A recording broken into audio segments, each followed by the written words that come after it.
क्या air fryer safe है, क्या उससे कैंसर होता है, तो इसको लेकर बहुत ही ज़्यादा कन्फ्यूजन है। इसको समझने के लिए हम एयर फ्रायर को कंपेयर करेंगे दूसरे कुकिंग मेथड से, जैसे कि डीप फ्राइंग, माइक्रोवेव, उनसे कंपेयर करके देखेंगे कि इसके क्या फ़ायदे और क्या नुकसान है। तो कैंसर होने के 3 मेजर फैक्टर्स हो सकते हैं। उसमें पहला है एक्रिलामाइड।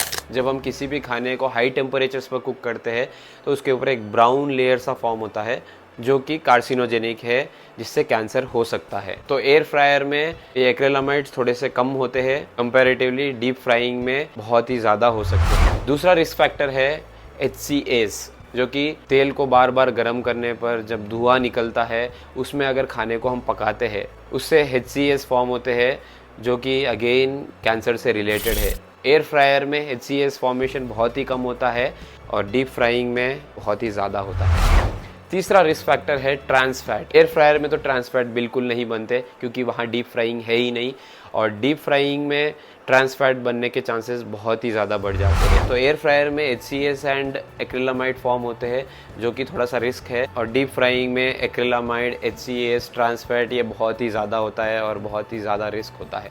और वही चीज़ अगर हम माइक्रोवेव की बात करें, HCAs बहुत ही कम फॉर्म होते हैं, लेकिन उसमें ट्रांस फैट के चांसेस बढ़ जाते हैं जब हम खाने को बार बार रीहीट करते हैं या पकाते हैं। तो सब तरह के कुकिंग प्रोसीजर में अपने अपने फ़ायदे नुकसान हैं, लेकिन डीप फ्राइंग सबसे ज़्यादा डेंजरस है। स्पेशली कमर्शियल डीप फ्रायर्स की अगर हम देखें, कोई समोसा अगर हम ऑर्डर करते हैं बाहर से, बार बार उसे गर्म करने पर उसमें बहुत ही ज़्यादा ट्रांस फैट, एक्रिलामाइड्स, HCAs होता है, जिससे कैंसर के चांसेस बढ़ जाते हैं। एयर फ्रायर्स डीप फ्राइंग से बहुत ही ज़्यादा सेफ है जब हम उसे प्रॉपर वे में यूज़ करें। इन रिस्क फैक्टर्स को और भी कम कर सकते हैं, जैसे कि आप खाने को ज़्यादा देर तक ना पकाएं, हाई टेम्परेचर्स पर ना पकाएं, और खाना पकाने के बाद हमेशा उसे क्लीन रखें। ऐसा करने से आपका रिस्क फैक्टर और भी कम हो सकता है।